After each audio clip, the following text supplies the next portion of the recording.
गेल्या काही काळापासून घटस्फोटाच्या प्रमाणांमध्ये कमालीची खरं तर वाढ झालेली दिसून येते आणि धक्कादायक माहिती अशी आहे की पुण्यामध्ये साधारण दिवसाला 35 ते 40 अर्ज घटस्फोटासाठी दाखल होत आहे. खूप धक्कादायक खरं तर ही माहिती आहे. त्याला कारण खरं तर खूप वेगवेगळी आहे आणि ती कारण काय आहेत हे आपण या व्हिडिओमधनं जाणून घेणार आहोत. माझ्यासोबत आता ऍडव्होकेट रमेश परमार सर आहे, त्यांच्याशी आपण बोलूया. रमेश परमार सर या केसेस हँडल करतात आणि काही केसेस म्हणजे त्या बाबतीत ते यशस्वी खरं तर झालेले आहेत की काही जोडप्यांचा त्यांनी घटस्फोट होऊ दिलेला नाही वकील असताना सुद्धा. मात्र ही कारणं नेमकी काय काय आहे आणि इतकं मोठं प्रमाण कशामुळे वाढलेलं आहे याचा आढावा या व्हिडिओच्या माध्यमातून आपल्याला घ्यायचा आहे. सर खूप नमस्कार आणि लोकमतमध्ये स्वागत. नमस्कार मॅडम. सर काय नेमकी कारण आहेत आणि हा आकडा म्हणजे तुमच्याचकडनं अर्थात मला कळलेला हा आकडा साधारण दिवसाला 35 ते 40च्या घरात आहे. काय याची कारण आहे आणि इतका मोठा आकडा हा मागच्या काही दिवसांमध्ये महिन्यांमध्ये वाढलेला का दिसतोय? आता घटस्फोटची जे तुम्ही कारण विचारताय तर त्याचे भरपूर कारण आहेत. पुण्यामध्ये साधारण एक फॅमिली कोर्ट पुण्यामध्ये 500 डिव्होर्स पिटिशन्स दर महिन्याला दाखल होतात. अगदी जानेवारीचं जर तुम्ही पकडलं तर म्युच्युअलमध्ये 250 आणि तेवढीच सरासर कंटेस्टिंग पिटिशन सुद्धा तेवढेच दाखल होतात. आता म्युच्युअल आणि कंटेस्टिंगचा फरक हा तर कंटेस्टिंगमध्ये एक पार्टी तयार असते डिव्होर्ससाठी, नवरा म्हणा किंवा बायको, ती दावा दाखल करते की मला घटस्फोट पाहिजे आणि विरोधी पक्षकार जे ते घटस्फोटसाठी तयार नसतात. तर त्याच्यात कंटेस्टिंग डिव्होर्स पिटिशन दाखल होते. दुसरं आहे म्युच्युअल पिटिशन, तर त्याच्यात दोघंही पार्टी संमतीने घटस्फोट घेतात. आता याच्यात सरकारकडून एक खूप चांगली गोष्ट करण्यात आलेली आहे की प्री लिटिगेशन सेंटर इथं फॅमिली कोर्ट पुण्यामध्ये ओपन केलेलं आहे. तर त्याच्यात कुठलाही पक्षकार त्याच्यात प्री लिटिगेशन सेंटरमध्ये आपलं नाव नोंदवू शकतात. त्याच्यासाठी तुम्हाला कुठल्याही वकिलाची गरज नाही, आमच्याकडे यायची गरज नाही आहे. तर तुम्ही त्याच्यात दावा दाखल करू शकता.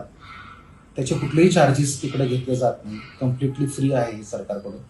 त्याच्या मागचा उद्देश हा आहे की कुठलाही तुम्ही दावा दाखल करण्याच्या आधी तुम्ही जर तो मॅटर प्री लिटिगेशन सेंटरकडून रिफर करून घेतला, समोरच्या पार्टीला त्याची नोटीस काढण्यात येते. हे नोटीस म्हणजे एक पत्र असतं की तुम्ही या इकडं दोघंही समोरच्याने बोलून घ्या. तर याच्यामध्ये माझ्याच एक मॅटरमध्ये आता 2 महिन्यापूर्वी मी नवऱ्याकडून एक अर्ज दाखल केला होता प्री लिटिगेशन सेंटरमध्ये. वाईफला बोलवण्यात आलं आणि तिकडं त्यांची 2 सिटिंग काउन्सिलिंगची झाली आणि ते दोघं त्याच्यात 70% 80% ही बाईची चूक होती, 20% नवऱ्याची चूक होती. दोघांनी आपापली चूक मान्य केल्या आणि दोघांनी संसार एकत्र सुरुवात करण्यासाठी त्यांनी मान्य केलं. आणि आज ह्या घटनेला 2 महिने झालेत, अजूनपर्यंत तरी त्यांच्याकडून परत काही फोन आला नाही. तर आम्ही समजतो की त्यांचा संसार व्यवस्थित चालू आहे. तर हे प्री लिटिगेशन सेंटरकडून सुद्धा तुम्ही त्याची मदत घेऊ शकता. आता घटस्फोटचं जे मुख्य कारण एक जे मला जाणवतंय की हल्ली जे कामाचे स्वरूप आहेत, जे प्रेशर आहे कामाचं, वर्कलोड आहे, तर ह्याच्यामध्ये नवरा बायकोमध्ये थोडा दुरावा होतोय. दोघांचे संभाषण कमी होते, फिजिकल नीड्स त्यांचे पूर्णपणे सॅटिस्फाय होत नाही त्याच्यामुळं, आणि त्याच्यामुळे एक्स्ट्रा मॅरिटल अफेअर स्टार्ट होतात आणि ते सुद्धा एक कारण आहे घटस्फोटाचं. दुसरं, कोविडच्या नंतर जास्तीत जास्त डिव्होर्स वाढण्याचे प्रमाण वाढलेले आहे आणि कोविडचं हेच होतं की नवरा बायको हे फार वेळ एकमेकांसोबत घालवू शकत नाही असं मला तरी वाटतंय. आणि त्याच्यातून त्यांनी मग एकमेकांचे मोबाईल चेक करणे, मोबाईलमधून मग एक्स्ट्रा मॅरिटल अफेअर्स बाहेर येणे, आणि फक्त नवऱ्याचेच नाही तर इव्हन बायकोचे सुद्धा एक्स्ट्रा मॅरिटल अफेअर्स त्याच्यातून बाहेर निघालेले आहेत. तर हे सुद्धा कारण आहे घटस्फोटाचं. माझ्याकडे येणाऱ्यापैकी IT मध्ये काम करणाऱ्या लोकांचे प्रमाण खूप जास्त आहे. त्याच्या मागचं कारण हे असेल की 8-8 तासची जी ड्युटी आहे तर त्याच्या ठिकाणी त्यांना टार्गेट एवढं दिलं जातं की त्यांना 12 तास काम करावं लागतं. परत घरी आल्यानंतर सुद्धा त्यांचे फोन कॉल्स चालू असतात, त्यांचे UK US चे सगळे क्लायंट बेस आहे, त्यामुळे त्यांच्या तिकडं दिवस असल्यावरती आपल्या इकडे रात्र असते. ते तिकडून दिवसा फोन करतात, इथं रात्री 9 वाजता 10 वाजता त्यांचे फोन कॉल चालू असतात. फोन कॉल्स त्यांचे जे आहे कॉन्फरन्स कॉल्स हे 1-1 तास 1.25 तास कॉल्स चालतात. मग बायको म्हणते मला वेळ दिला नाही.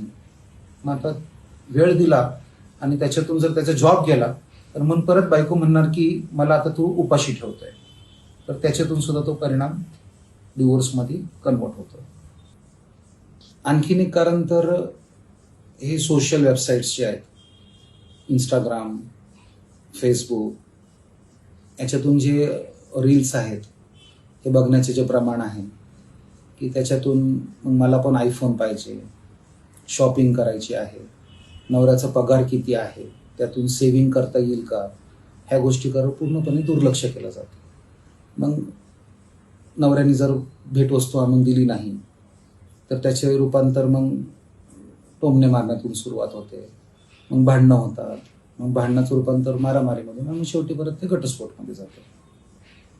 बरं, आधी इतके घटस्फोट नाही व्हायचे.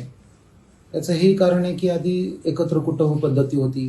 तर दोघांपैकी कोणी एक चुकलं तर जे आपले घरचे मोठे मंडळी आहे, आई वडील आहे, तर हे एकमेकांना समजून सांगायचे. लोक त्याच्यातून ऐकायचे सुद्धा. आणि त्यामुळे त्यावेळेस इतके घटस्फोटचे प्रमाण नाही व्हायचे. आता हल्ली एक छोटीशी सुद्धा गोष्ट जर सांगितली तर त्याच्यातून नाही माझ्यावरती हिंसाचार करण्यात आलेला आहे.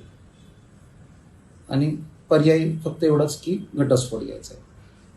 याच्यात हाही एक कारण आहे की सध्या पगार जे आहेत, तर माझा पगार कमी आहे, तुझा पगार जास्त आहे, ह्याही गोष्टीवरून सुद्धा घटस्फोटचं रूपांतर होतं.